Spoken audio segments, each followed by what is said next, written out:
A maior pergunta que a humanidade já fez é: o que existia antes de tudo? Antes do tempo? Antes da matéria? Antes da luz? A Bíblia não começa com "era uma vez". Ela começa respondendo a esse mistério na lata. O texto afirma que antes do cronômetro universal começar a girar, já existia uma mente.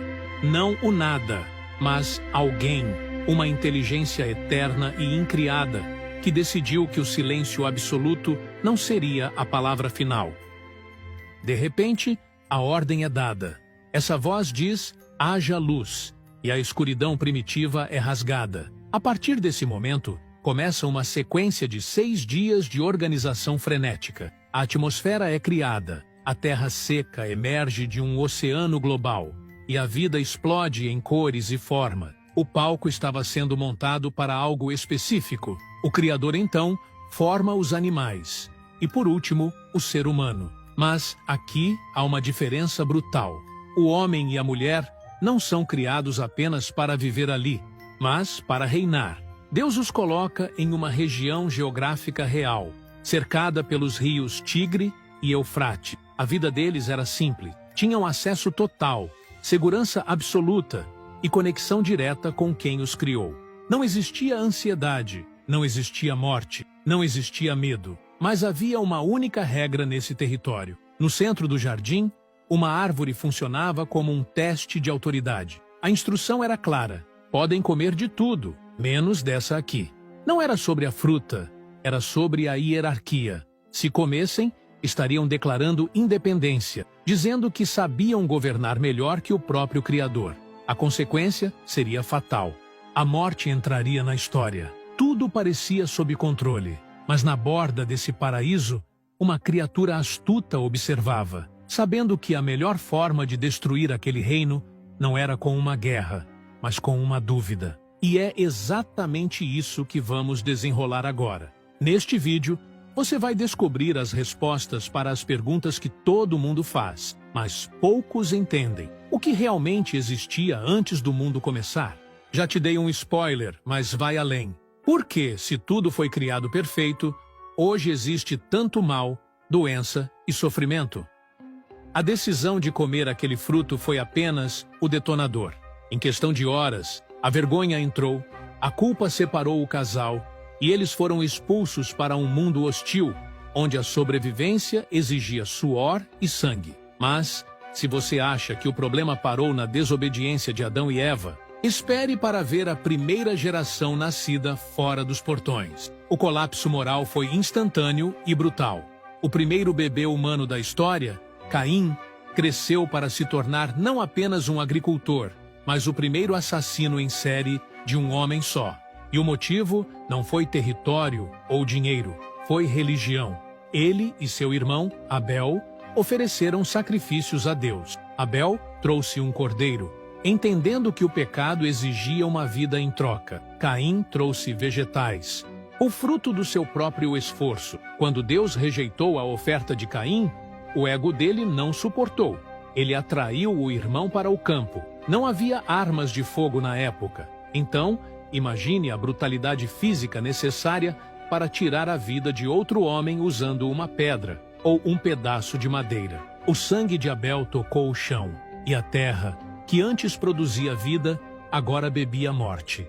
Caim foi marcado e exilado, mas aqui acontece algo que a maioria das pessoas ignora. Ele não foi viver isolado em uma caverna como um selvagem. Ele fundou a primeira cidade da história. Pense na ironia disso. A civilização humana, com suas muralhas, sistemas e segurança, foi inaugurada pelo primeiro criminoso da humanidade. Seus descendentes não eram primitivos. A Bíblia descreve que eles desenvolveram rapidamente a metalurgia, forjando bronze e ferro, e criaram instrumentos musicais complexos. A tecnologia avançava rápido, mas a moralidade regredia na mesma velocidade. Poucas gerações depois, surge um homem chamado Lameque. Ele quebrou o padrão do casamento original, tomando 2 esposas para si, e ficou famoso por escrever a primeira poesia registrada na história. Mas não era um poema de amor, era uma confissão de assassinato, onde ele se gabava para suas esposas de ter matado um jovem apenas por tê-lo ferido. A violência tinha deixado de ser um crime para virar cultura, celebrada e musicada. O mundo estava cheio de cidades fortificadas, ferramentas de ferro e arte, mas estava absolutamente podre por dentro. A humanidade tinha se tornado uma máquina de guerra eficiente, e o Criador olhava para baixo, vendo que a única solução possível seria um reset total do sistema. Esse reset não seria diplomático. A decisão foi radical: limpar o tabuleiro completamente. O dilúvio não seria apenas chuva, seria uma desconstrução geológica. Mas havia um homem que nadava contra a corrente. Noé recebeu um projeto de engenharia que desafiava a lógica: construir uma caixa de madeira colossal, com o tamanho de um transatlântico moderno, longe de qualquer mar. Durante décadas, ele e seus filhos cortaram árvores e montaram essa estrutura, enquanto a sociedade ao redor continuava brutal e indiferente. Então, os animais começaram a chegar, guiados por instinto, e a porta maciça da arca foi fechada por fora. As fontes do abismo se romperam. A água subiu até cobrir as montanhas mais altas. Tudo o que respirava fora daquele barco de madeira morreu. Quando a água baixou meses depois, a família de Noé saiu para um mundo silencioso e vazio. Era um recomeço. Deus fez uma aliança, colocando um arco-íris no céu como assinatura de que nunca mais destruiria o mundo com água. Mas o coração humano não tinha mudado. Séculos se passaram, a população cresceu e migrou para uma planície chamada Sinear. Em vez de se espalharem e povoarem a terra como Deus havia mandado, eles decidiram se aglomerar. Descobriram uma nova tecnologia, tijolos queimados e betume. Com isso, podiam construir mais alto e mais forte do que com pedra solta. Eles disseram: vamos construir uma cidade e uma torre que toque nos céus, para fazermos um nome para nós mesmos. Era o orgulho humano tentando novamente ocupar o lugar divino, agora com engenharia avançada. Deus desceu para ver a construção. Ele viu que, se o povo continuasse unido com aquela motivação rebelde, nada seria impossível para ele. A intervenção foi cirúrgica. Em um momento, o mestre de obras pedia um tijolo e o operário entregava argamassa, sem entender uma palavra. A comunicação entrou em colapso. O caos linguístico parou a obra imediatamente. As pessoas se agruparam por idioma e se espalharam pelo mundo, abandonando a torre incompleta como um monumento ao fracasso da arrogância humana. As nações nasceram ali, divididas e confusas. Mas o plano de resgate não parou. Deus agora mudaria a estratégia. Em vez de lidar com toda a humanidade de uma vez, ele escolheria um único homem, um idoso vivendo no meio da idolatria, para começar uma nação exclusiva.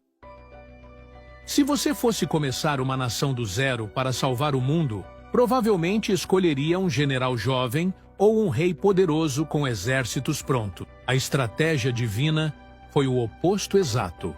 O escolhido foi um homem de 75 anos, casado com uma mulher estéril, vivendo no conforto da antiga cidade de Ur, onde a lua era adorada como Deus. O nome dele era Abrão. A proposta que ele recebeu desafiava qualquer lógica de sobrevivência. Abandone sua terra, sua herança e a segurança do clã de seu pai para caminhar em direção a um lugar desconhecido. A promessa era que, através dele, todas as famílias da terra seriam abençoadas. Ele aceitou o risco. Trocou casas de tijolos por tendas no deserto de Canaã, tornando-se um nômade vulnerável em uma terra cheia de tribos hostis. Mas havia um problema biológico gritante. A promessa dizia que seus descendentes seriam incontáveis como as estrelas no céu noturno, mas a realidade mostrava uma tenda vazia. O tempo passou, a pele enrugou e a esperança virou desespero. Sara, sua esposa, cansada de esperar, sugeriu uma solução humana para um problema divino: usar sua serva egípcia para gerar um herdeiro. O resultado foi o nascimento de Ismael, trazendo conflito doméstico e rivalidade, não a paz prometida. Foi só quando Abrão tinha 99 anos e qualquer chance natural já tinha desaparecido que o milagre aconteceu.